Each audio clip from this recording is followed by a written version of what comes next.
Hello, my name is Almeta Cooper, and I welcome everybody today to this wonderful opportunity to hear from LaTricea Adams, who is the president and CEO and founder of Young, Gifted, and Green.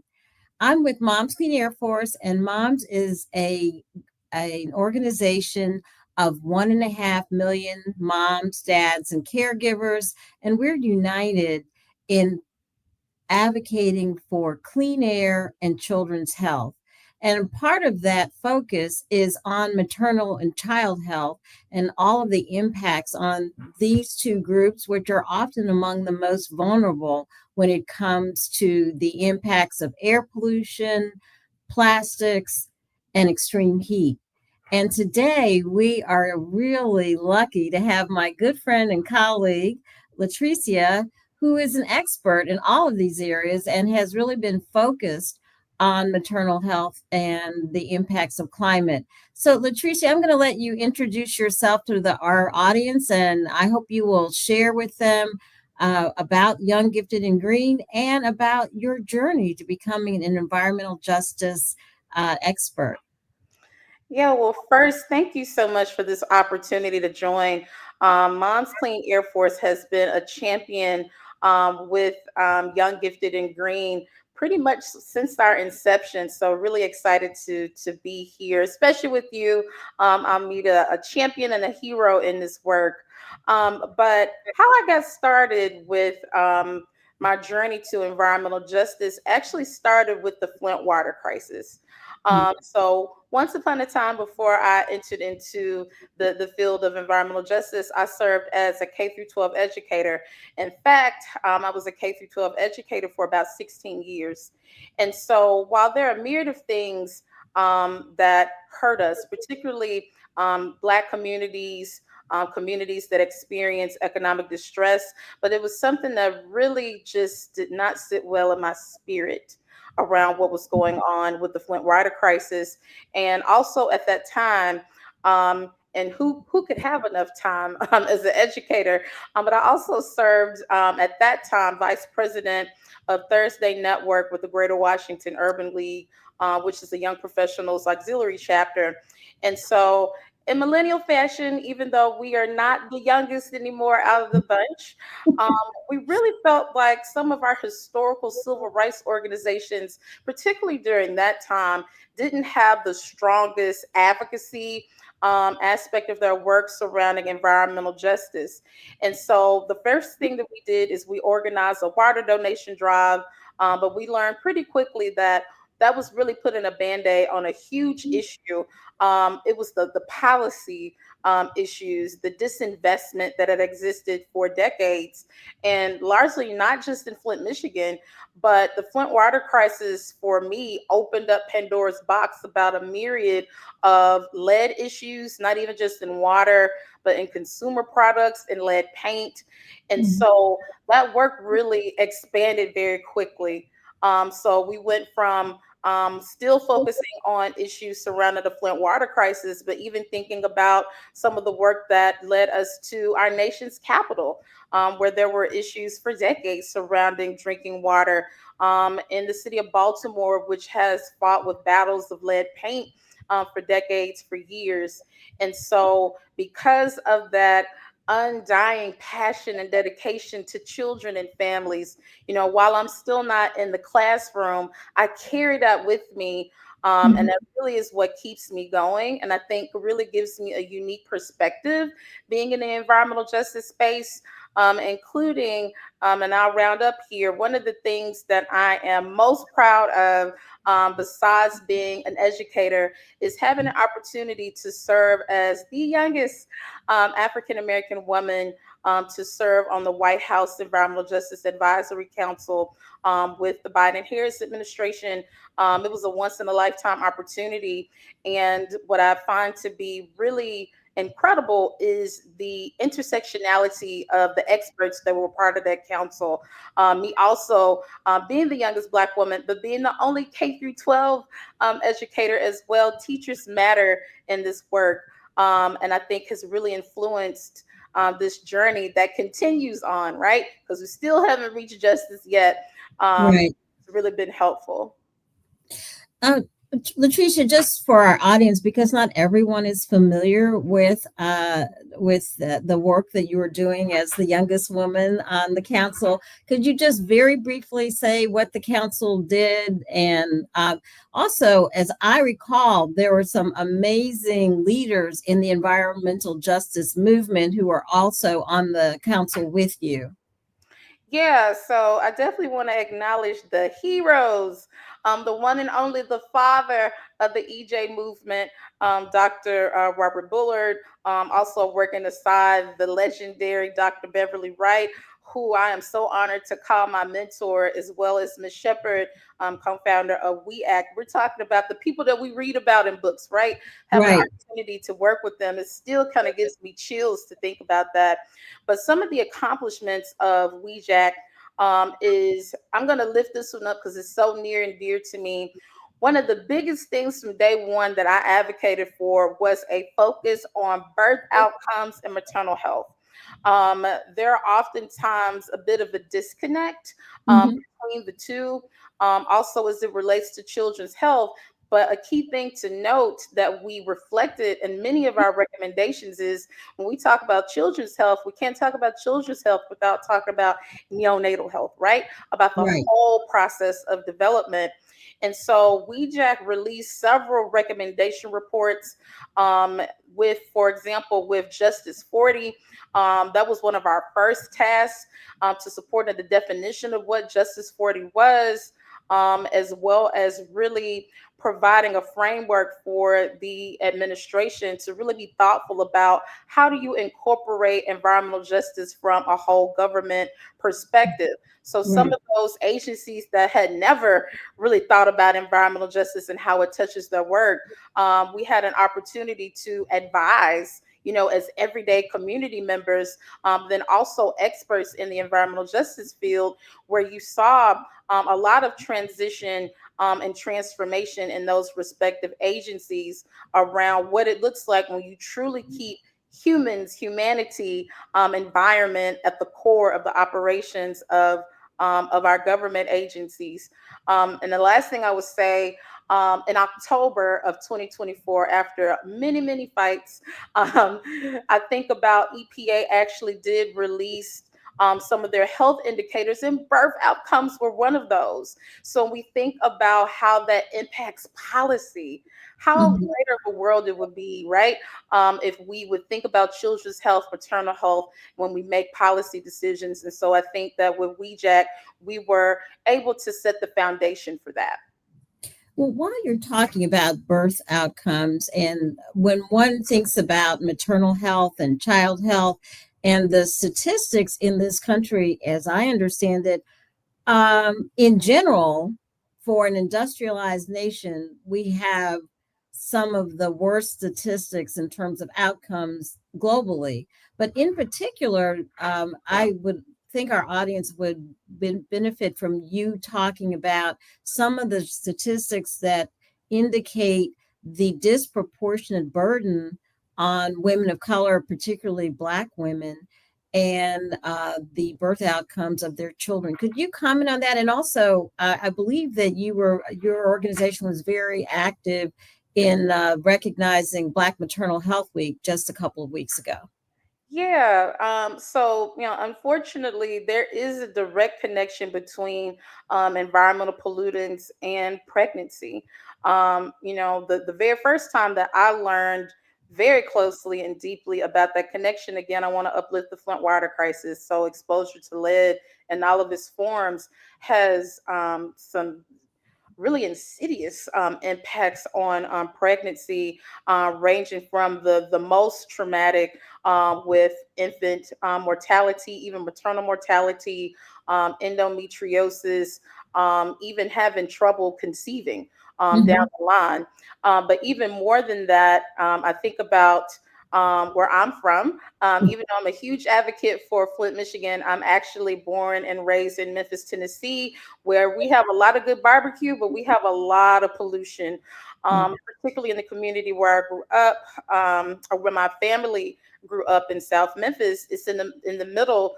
in this community is an oil refinery. And just knowing that proximity to petrochemical plants, fossil fuel industry, can make you susceptible from all sorts of reproductive health issues that have implications for maternal health as well. So in 2024, we introduced something called Black Maternal and Environmental Health Day. We Mhm. were excited to introduce it again this year. It is really growing momentum. We had several additional states to join us this year. Michigan was the first state. Shout Mhm. out to the state of Michigan. This year, Colorado and Delaware joined us as well as many other local cities and counties did as well. And so many organizations are really starting to make that connection and advocate around Black maternal health and environmental health because it's so critical. So we're really excited to see that momentum, but knowing that we have quite a bit more work to do. You mentioned about we start off by talking about the disproportionate burden on women of color, particularly Black women. And I think I'm correct in stating that a Black woman is 3 times more likely to die from a preventable cause during childbirth.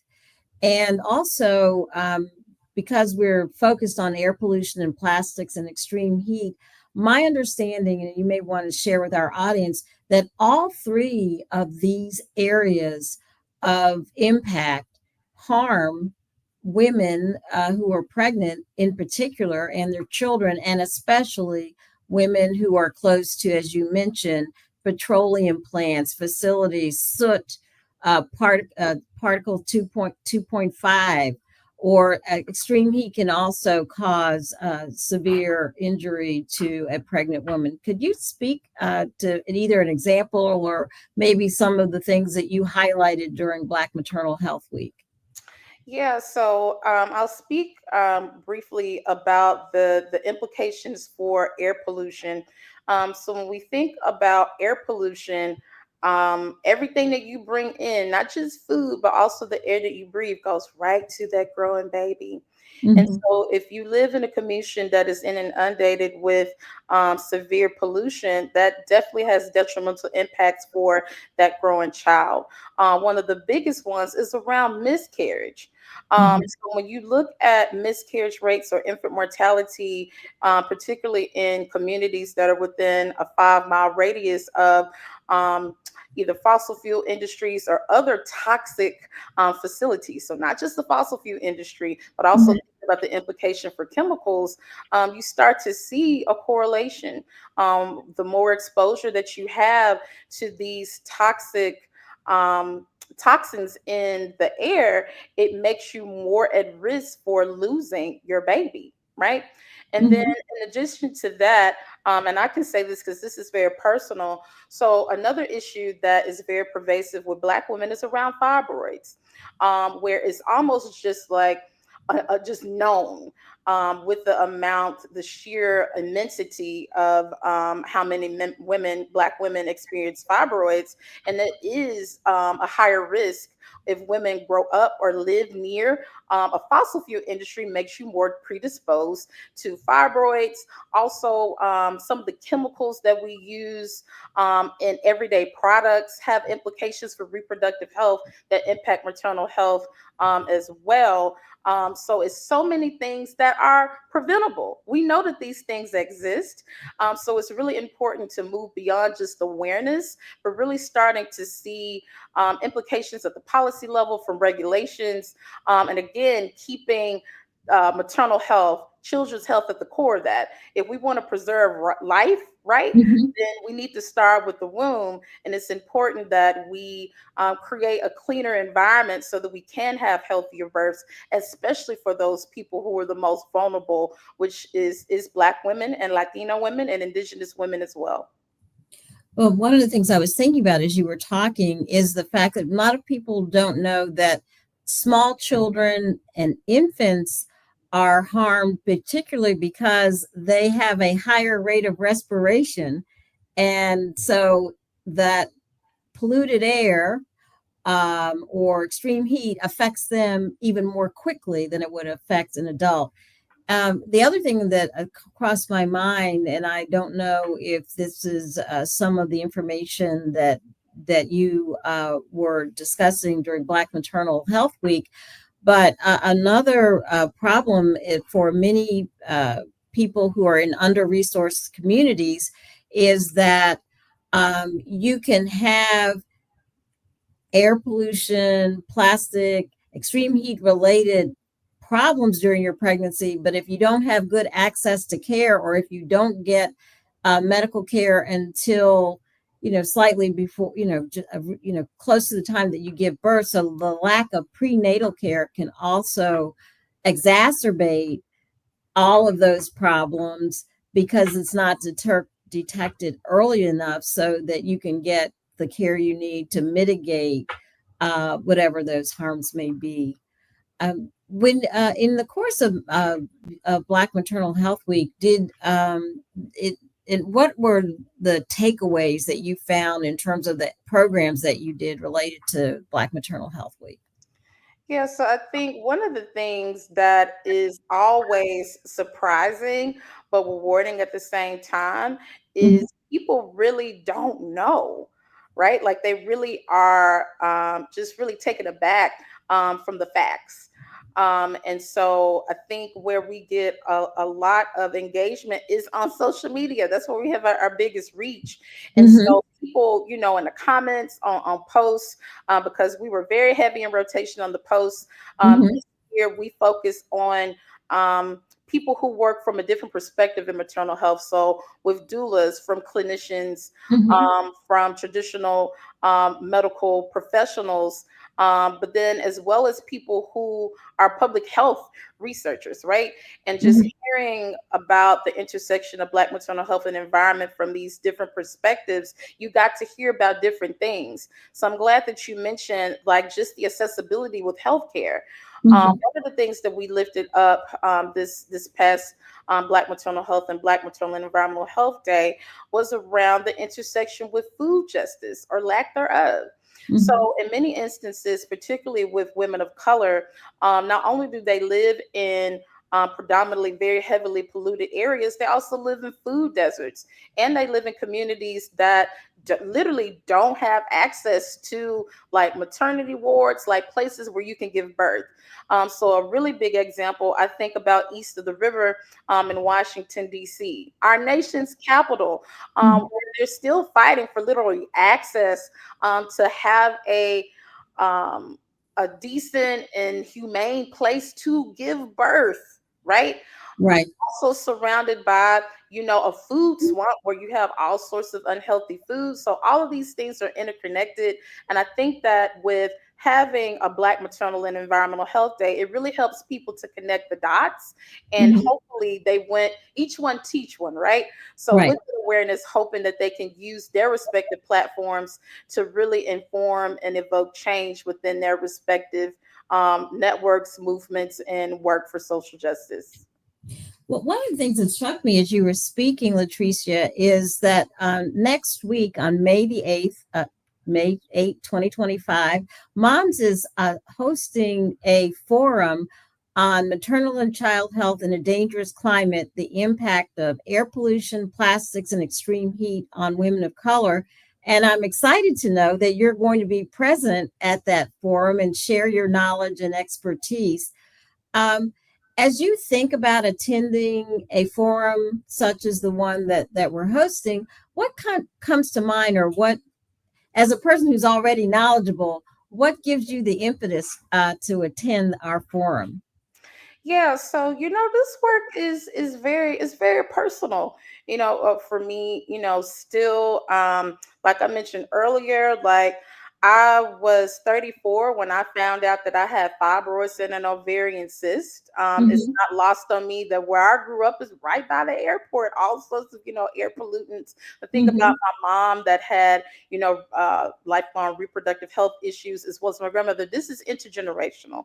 And so mhm, I think with having that personal experience, it does add value to the conversation and the need to truly push for change. I also think, I'm going to always mention being a teacher. Babies and children literally are what gets me up every morning. Yes. We have to do better. We have Yes. to do better about our children. And so I'm really excited to be able to be in community with people who are also advocates for children and mamas, and really getting to the core of why things the way that they are, right? Really trying to dismantle systemic oppression and protect our first environment, which is the womb. Well, thank you so much, LaTricea. As always, it's wonderful to be with you. Wonderful for you to share your knowledge. We look forward to seeing you on May 8th, 2025 at the Moms Forum. And we are going to have some information on the screen so that members of our audience can enjoy the live stream as well. Thank you, LaTricea. Thank you.